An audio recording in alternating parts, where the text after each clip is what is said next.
ముఖ్యంగా నేను చంద్రబాబు నాయుడు గారిని ఒకటి అడుగుతా ఉన్నా. ఈ 45 రోజుల పాలనలో ఏకంగా 31 రాజకీయ హత్యలు జరిగాయి.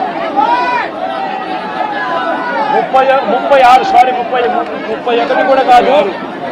ఇక్కడికి రాకముందు మా వాళ్ళు నాకు చెప్పిన సంఖ్య 36. 45 రోజుల్లో దాదాపుగా 36 రాజకీయ హత్యలు, 300కు పైగా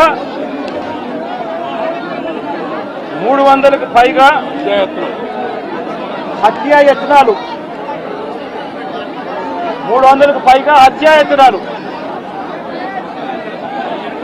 తెలుగుదేశం పార్టీ వాళ్ళ వేధింపులు భరించలేక 35 మంది ఆత్మహత్యలు చేసుకున్న పరిస్థితులు రాష్ట్రంలో ఉన్నాయి. 560 చోట్ల ప్రైవేట్ ఆస్తులను ధ్వంసం చేశారు. ఇంట్లో చొరబడుతున్నారు, ఆస్తులను ధ్వంసం చేస్తా ఉన్నారు, షాపులను కాల్చేస్తా ఉన్నారు. వైఎస్ఆర్సీపీ సానుభూతి పరుల చీనీ చెట్లను నరికేస్తా ఉన్నారు. ఇటువంటి ప్రైవేట్ ఆస్తులు 560 చోట్ల ప్రైవేట్ ఆస్తులను ధ్వంసం చేశారు.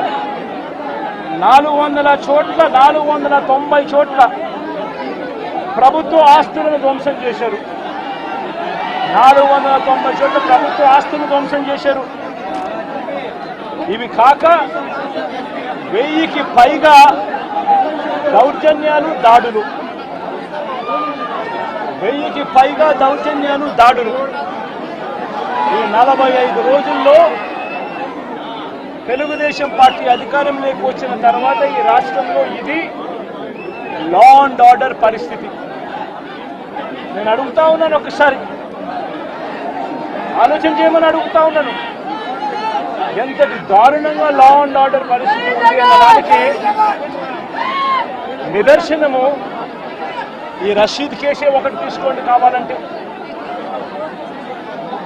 రషీద్ కేసే ఒకటి కావాలంటే తీసుకోండి. ఇదే వెనుకొండకు ఇంతకు ముందు ఎస్పీగా రవిశంకర్ రెడ్డి అని చెప్పి ఇంతకుముందు ఎస్పీగా ఉన్నారు. మంచి ఆఫీసరు, అప్రైట్ ఆఫీసరు. ఎన్నికల వేళ వీళ్ళకున్న పలుకుబడితో ఆ ఆఫీసర్ను తప్పించేశారు. తర్వాత వీళ్ళకు కావలసిన అధికారిని, బిందు మాధవ్ అనే అధికారిని ఎస్పీగా తెచ్చుకున్నారు. ఈ బిందు మాధవ్ అనే అధికారి ఎస్పీ ఎంత అన్యాయస్తుడనంటే, ఈ అన్యాయమైన ఎస్పీని సస్పెండ్ చేస్తూ ఎన్నికల కమిషనే స్వయంగా నిర్ణయం తీసుకుని ఈ బిందు మాధవ్ అనే అధికారిని సస్పెండ్ చేశారు. దాని తర్వాత ఎన్నికల కమిషనే మల్లికా గర్గ్ అనే ఒక మంచి ఆఫీసర్ను పెట్టింది. ఆ ఆఫీసరు చంద్రబాబు నాయుడు గారు అధికారంలోకి వచ్చిన వెంటనే ఆ ఆఫీసర్ను కూడా పంపించేశాడు. ఆ ఆఫీసర్ చంద్రబాబు నాయుడు గారి మనుషులకు, తెలుగుదేశం పార్టీకి సహాయ సహకారాలు అందించను అని చెప్తే ఆ ఆఫీసరు వెళ్ళిపోయిన రోజు కొత్త ఎస్పీ శ్రీనివాసన్ అనే ఆయనను, వీళ్ళకి సంబంధించిన ఆయన శ్రీనివాసన్ ఆయన తెచ్చుకున్నారు. ఈ కొత్త ఎస్పీ వచ్చిన 2 రోజులకే, ఈ కొత్త ఎస్పీ వచ్చిన 2-3 రోజులకే హత్య జరిగింది. ఆ హత్య కూడా ఏమిటి? అత్యంత దారుణంగా నడి రోడ్డు మీద ప్రజలందరూ చూస్తూ ఉండగా అమాయకుడైన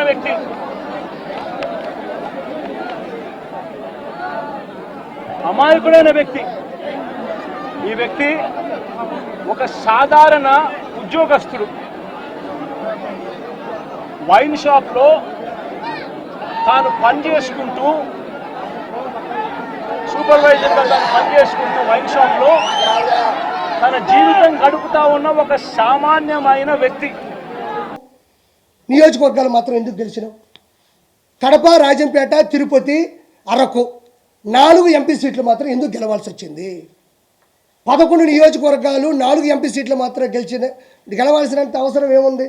జనాలు ఆ రోజు కూడా చెప్పులతో కుట్టి చేత్కరించారు. ఈ రోజు నేనేమంటున్నా అంటే నా బాధ ఏమీ లేదు. ఫైనల్గా మీకు చెప్పేది ఒకటే, ఇతను రావణ కాష్టం సృష్టిద్దామని బీహార్ నుంచి కొన్ని వేల మంది జనాలు తీసుకొని వచ్చేస్తారు. 140 నుంచి 160 సీట్లన్నా వేమిరెడ్డి గారు గెలుస్తారన్నా, పవన్ కళ్యాణ్ గారు భారీ మెజారిటీతో గెలుస్తారన్నా, తిరుగులేని మెజారిటీ కూటమి గెలుస్తారని చెప్పిన జగన్మోహన్ రెడ్డి వెంకటేశ్వర స్వామి చేత కాలుతో తన్నించబడతాడని కూడా మీకు చెప్పిన. ఈరోజు కూడా చెప్తా ఉండా, అతను రావణ కాష్టం సృష్టించడానికి సిద్ధంగా ఉన్నాడు.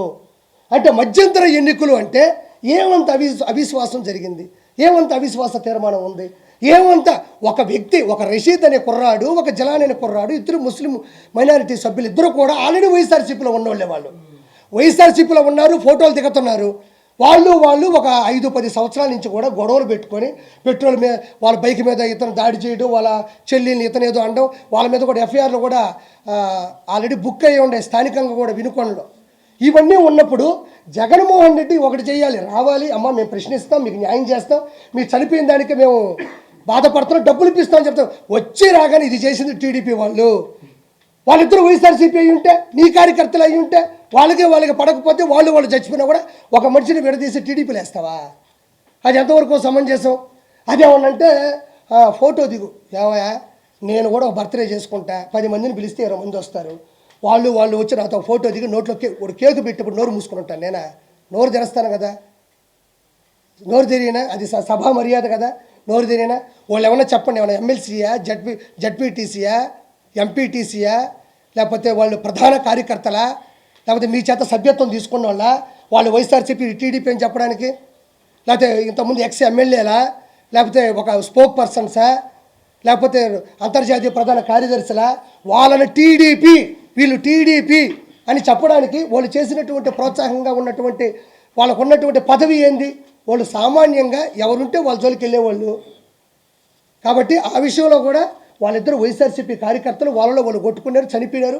కానీ అందరం కూడా బాధపడాల్సిన విషయం ఏంటంటే వాళ్ళు ఆ విధంగా కొట్టుకోవడం, చనిపోవడం, నడి రోడ్డు మీద కూడా జరగడం అనేది వాళ్ళ తల్లిదండ్రులు తీరని దుఃఖం. అది వాళ్ళు త్వరగా కోలుకోవాలని ప్రభుత్వం కూడా వాళ్ళకి మంచి చేయాలని మనస్ఫూర్తిగా కోరుకుంటాం తప్ప అది వచ్చేసి టీడీపీ వీళ్ళు వచ్చేసి అంటే అతను పరామర్శించాలంటే ఎన్ని పరామర్శించకూడదు. ఒక చిన్న రుజువు ఇస్తాను. మనోడు ఏమన్నా అంటే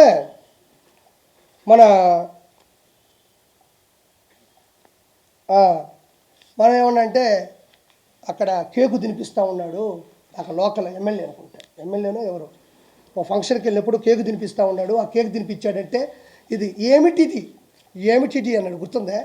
ఏమిటిది అన్నాడు అంటే కేకు తినిపిస్తున్నప్పుడు వాళ్ళ మనుషులే కదా అన్నాడు. ఈరోజు చూడండి, ఇతను వచ్చి సునీల్ కుమార్ యాదవ్, ఇది బాగా చూడండి ఒకసారి. ఈవిడ వచ్చి భారతీ రెడ్డి గారు, జగన్మోహన్ రెడ్డి గారు సతీమణి. వచ్చిందా?